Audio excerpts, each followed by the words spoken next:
outil, William T. On voit bien que le gouvernement perd pied, que le gouvernement est complètement anachronique dans différentes réponses. Emmanuel Macron avait une certaine habileté politique. On peut dire qu'il a tenté beaucoup de choses et qu'il sentait un peu les choses lors de son premier quinquennat.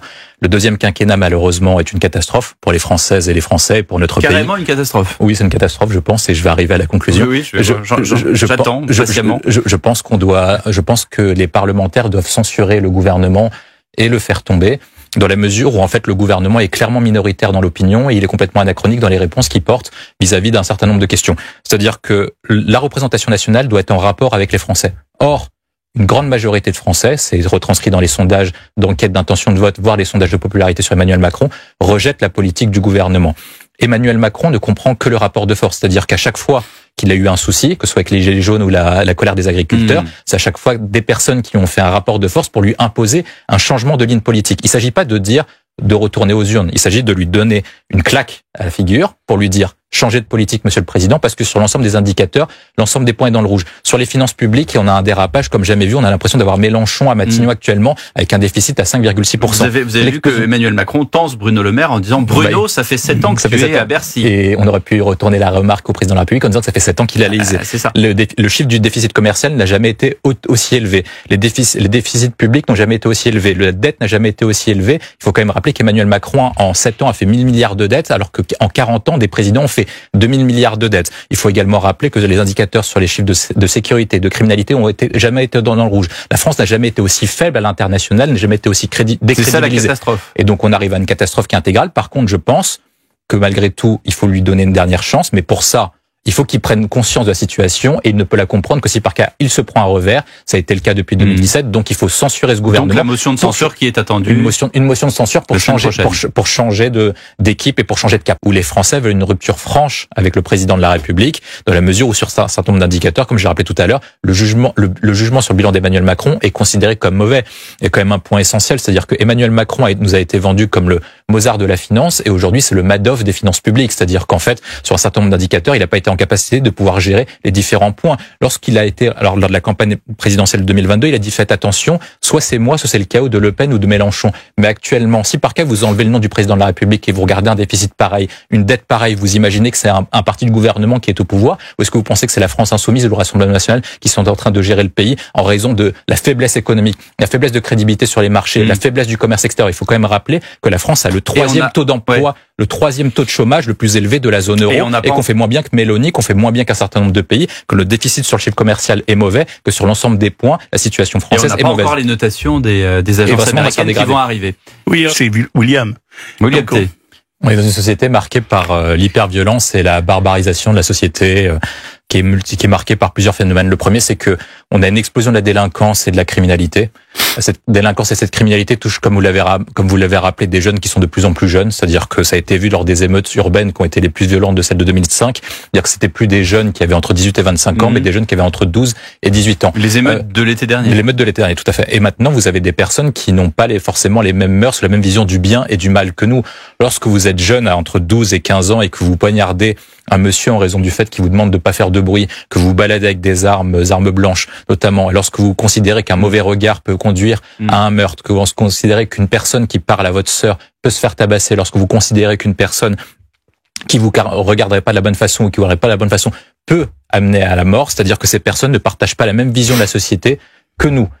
Et maintenant, ces multiplications de faits que je viens de dénoncer sont pas uniquement une multiplication de faits divers, ça devient des faits de société. Ça veut dire que vous avez de plus en plus d'actes qui marquent maintenant cette ère que je viens de dénoncer, une ère d'hyperviolence et de barbarisation, parce que lorsque vous avez des jeunes qui considèrent que pour répondre à une insulte ou un mauvais regard, etc., on est obligé de tuer une personne, est-ce qu'on vit toujours dans une démocratie libérale et dans une civilisation occidentale, ou est-ce qu'on n'est pas en train d'importer clairement des mœurs et des coutumes qui viennent d'autres civilisations? Oui, mais alors, qu'est-ce qu'on fait pour contrer ça? Le président de la République a pris la bonne transition. J'allais y venir avant que vous repreniez ce point.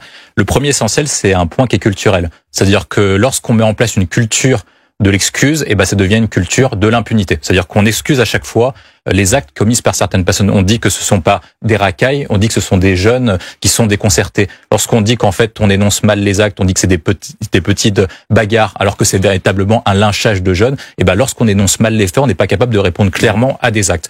Le second point, c'est qu'il faut caler la politique pénale sur l'évolution de la société. On dit souvent que lorsqu'on a une évolution des mœurs ou une libéralisation des mœurs, il faut caler l'évolution du droit sur l'évolution de la société. Ça a été le cas notamment en mai 68 et c'est le cas sur différentes questions d'orientation sexuelle, de mœurs, etc. Par contre, on n'a pas fait évoluer l'évolution de la barbarisation de la société avec l'évolution du droit. Le droit pénal est exactement le même qu'il y a 30 ou 40 ans, voire même il s'est figé. Et de la même façon, la politique pénale n'est pas en cohérence avec l'évolution de la société. On n'a pas augmenté le nombre de places de prison alors qu'on a une explosion du nombre de tarés en France, que ce soit d'un point de vue criminel, voire d'un point de vue psychiatrique. On n'a pas fait coller également la politique de psychiatrie en rapport avec cette évolution de malades, malheureusement, qui n'ont rien à faire en liberté, que ce soit d'un point de vue sanitaire ou d'un point de vue pénal. Lorsque vous avez des personnes qui sont pas en état d'être dehors, d'être en liberté dans un état de société, il faut les enfermer d'une manière claire. Et je pense que c'est ça le point essentiel, c'est-à-dire qu'on a voulu trop penser à la réinsertion plutôt qu'à la sécurité de la population. Or, le droit pénal est basé sur une chose, c'est d'enfermer des personnes qui ne peuvent pas faire corps de société avec l'ensemble de la population.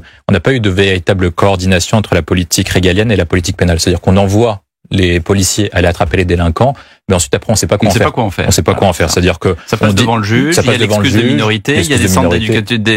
Et alors ça, pour le coup, Emmanuel Macron également dans cette prise de parole de vendredi a effectivement mis ça sur la table en disant qu'il faudrait peut-être les multiplier, ces centres éducatifs. Peut-être. Il est président depuis combien de temps, rappelez-moi, 7 ans seulement? Donc on n'a pas de coordination entre les deux. Ensuite, après, malgré tout, on a quand même un point, c'est la question de l'école. C'est-à-dire que l'école devait initialement être un sanctuaire et ça a été toute la bataille de la Troisième République entre, je le rappelle, ce qui aboutit à la loi de laïcité et la séparation de l'Église et de l'État, la bataille entre les républicains et le catholicisme. Il faut se rappeler qu'à l'époque, la République avait mené des mesures qui étaient non conventionnelles, voire très fortes, pour faire en sorte de se réapproprier l'école. Et aujourd'hui, la République est tellement faible et tellement impuissante qu'elle laisse les différentes menaces arriver à l'école, que ce soit les islamistes, que ce soit les grands frères, la loi des caïds, la loi des bandes, et si ce n'est des idéologies néfastes comme le wokisme et la cancel culture qui aujourd'hui gangrènent notre école et qui empêchent les personnes de pouvoir s'élever sur l'objectif initial qui était l'école républicaine, celle de s'élever comme citoyen et celle de faire en sorte de faire des personnes qui deviennent des citoyens réglés et puissent s'intégrer dans la vie professionnelle et puissent s'intégrer dans notre société. Or, lorsque vous êtes jeune et que vous êtes subi à cet ensemble de menaces et que vous êtes face à la loi des grands frères, le wokisme, etc., est-ce que vous êtes en capacité de pouvoir discerner le bien et le mal? Et forcément, ça vous oblige à faire des choix qui sont malheureusement néfastes. Alors, des choix néfastes, des choix, il y en aura à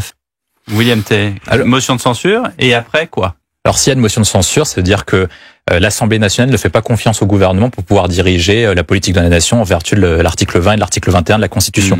Dans cette mesure, le gouvernement tombe, c'est-à-dire que Gabriel Attal est obligé de démissionner et l'ensemble de son gouvernement est obligé de démissionner. C'est déjà arrivé en 1962 lorsque le président de Gaulle a voulu instaurer le suffrage de l'élection présidentielle à suffrage direct, alors que c'était un suffrage indirect.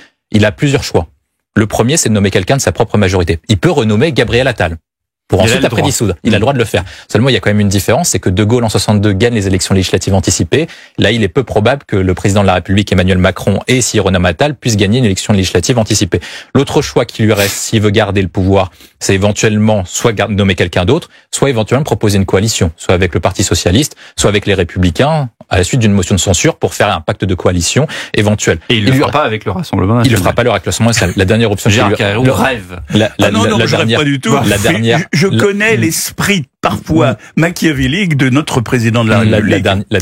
La dernière solution, ce serait de dissoudre. Mais dans ce cas-là, ça veut dire qu'il acterait le fait qu'il n'ait pas le pouvoir dans la mesure où vraisemblablement, ce sera le Rassemblement national qui arriverait en tête. Je mets quand même un bémol à ça. C'est qu'on ne sait pas comment vont réagir les électeurs à la suite d'une motion de censure. C'est-à-dire qu'une motion de censure va redistribuer les cartes. Il faut se rappeler qu'après la dissolution de 97, la droite était estimée en tête avant la dissolution. Et elle a perdu son avantage après la dissolution. Donc on ne sait pas comment les Français vont réagir. Surtout qu'il va s'agir d'une campagne très courte de moins de 45 jours. Il nous reste William Tay. Ce qui s'est passé lors du 7 octobre dernier est une tragédie et c'est le plus grand pogrom depuis la Seconde Guerre mondiale. Et maintenant, pour arriver à une solution de paix durablement entre Israël et Palestine, il faudrait détruire le Hamas. C'est la première condition essentielle. Maintenant, une fois qu'on dit ça, en fait, on n'a rien dit. Parce que le point essentiel, c'est que, effectivement, vous avez raison. Les autres pays se sont détournés d'Israël, mais les autres pays se sont détournés d'Israël non pas non pas parce qu'ils ont honte d'Israël ou parce qu'ils soutiennent pas Israël ou s'ils soutiennent pas la vie des otages, tout simplement parce que Benjamin Netanyahou est tombé dans le piège tendu par le Hamas, qui a été dénoncé par beaucoup de personnes, dont moi, après le 7 octobre, dans la mesure où il y avait une émotion autour d'Israël les premières semaines. Beaucoup de pays lui ont filé des conseils différents de l'attaque qu'il a menée, parce que le premier objectif qu'il nous avait indiqué, Benjamin Netanyahou, le premier ministre israélien, lors de la journée du 7 octobre et lors du journée de lendemain du 8 octobre, c'était de libérer les otages. C'est ce qu'il nous avait dit. Seulement, n'importe quel expert militaire sait que pour libérer des otages, vous bombardez pas des zones comme ça pendant des semaines et vous entrez pas de force dans une bande aussi petite que Gaza, avec la population la plus densément peuplée de la planète. Avec les tunnels, etc. Centaines de kilomètres de tunnels. Le deuxième point, c'est que il a été pris au piège par le Hamas, qui voulait en fait casser les accords d'Abraham et qui voulait unir le monde arabe et l'opinion publique arabe pour la Palestine et contre Israël, alors qu'il y avait beaucoup de pays du monde arabe, l'Arabie Saoudite, le Qatar et les Émirats Arabes Unis et une partie du Maroc et du Maghreb également, qui voulaient et qui étaient prêts à pacifier la zone et à soutenir Israël. Et en fait, il s'est fait avoir, il a retourné l'opinion publique contre lui, et malheureusement, aujourd'hui, il y avait une situation où il faut effectivement le départ du Hamas pour arriver à une situation entre Israël et Palestine, mais il faudra peut-être le départ du Premier ministre israélien. Merci à vous pour le club politique d'Europe 1 Soir Week.